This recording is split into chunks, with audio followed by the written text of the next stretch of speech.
நன்றிக்கு எடுத்துக்கிட்டா நம்ம நாயை சொல்றாங்க.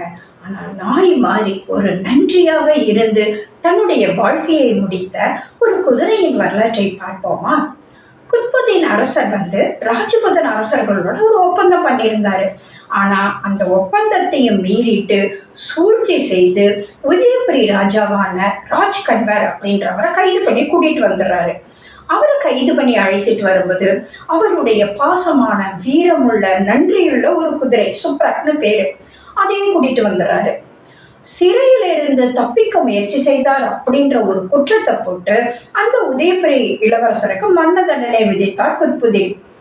மரண தண்டனை நிறைவேறும் இடத்திற்கு குத்புதீன் அந்த இளவரசருடைய குதிரையில் ஏறி வர்றாரு.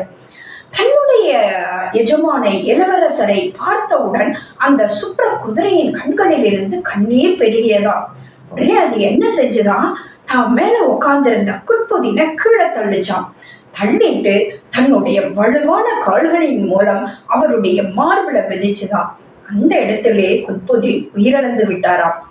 இந்த சமயத்தை பயன்படுத்தி சுற்றி இருந்த வீரர்களை எல்லாம் விடுவிச்சு அந்த இளவரசர் தன்னுடைய குதிரையில ஏறி உட்கார்ந்தாரு.